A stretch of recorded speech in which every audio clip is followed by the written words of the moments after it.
So you may ask, why is the brain so sensitive? Remember, the brain is not a hard thing. It's very soft, and is placed inside the head. And once you move the head or you have an injury in the head, the brain is affected. This brain can be affected at birth or even after birth. Especially people who get road traffic accidents, they get head injuries. Once you get head injury, depending on the area of the brain that is affected, then the person may present with physical disorder in terms of disability or paralysis, or may present with a mental disorder where the person loses touch with the reality.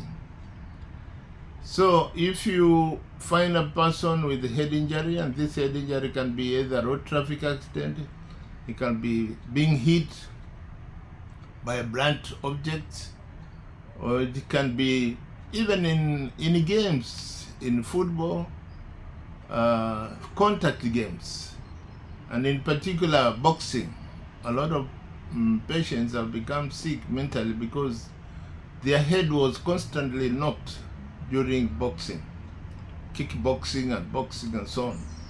A good example is the legendary Muhammad Ali, who developed Parkinson's disease purely out of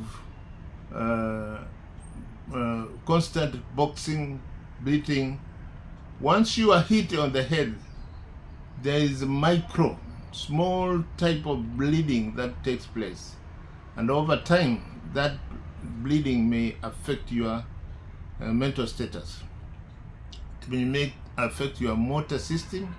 It may affect your whole life, and therefore that's why later on they started using headgear when they're fighting, because they discover there's a lot of injury that happens.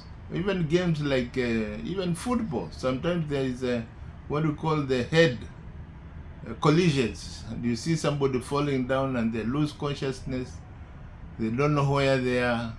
Later on they may regain consciousness. Occasionally some people have actually even died, because if you bleed, you have what you call intracranial bleeding, then you might easily lose your life. So contact games like football, rugby, boxing, karate, all these types of games can be dangerous to your brain, and you need to protect the brain completely. A lot of people now, if you go to our wards, you have a lot of patients who have had accidents, especially nowadays, road traffic accidents, and in particular boda. You can imagine you are riding a motorbike, you don't have a helmet, and when you fall down, then the brain is bruised. The brain is bruised inside, there's bleeding, and you develop a mental disorder, or even neuro problems. You may have paralysis, and occasionally you may even lose your life. So when the road traffic people, the police tell you to put on your helmets and so on, it's not in vain. It's because they want to protect the brain, which is very, very it's very easy to injure, and unless you protect it, because for example, as you are moving,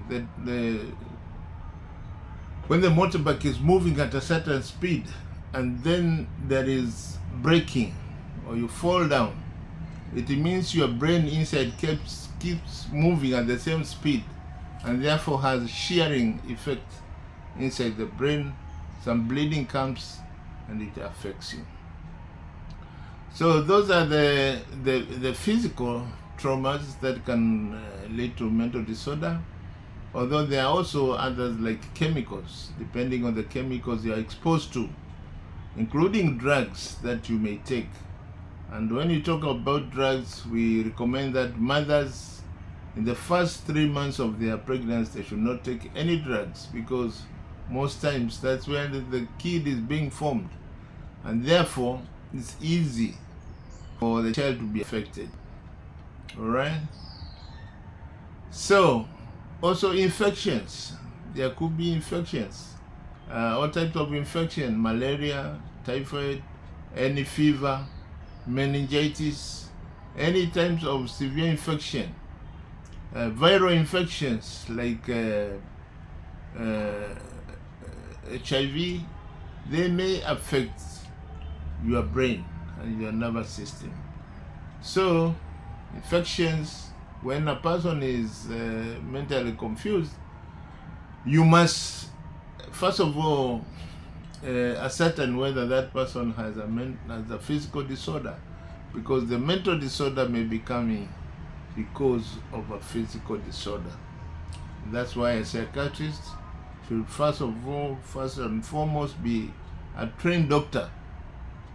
So when you see somebody making noise, you want to ask yourself, is his blood system okay? Is his nervous system okay? Is he having any fever?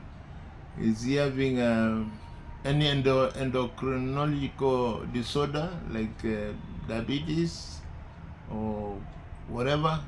So once you decide and confirm that there is no other physical disorder, then we say this person has a functional disorder.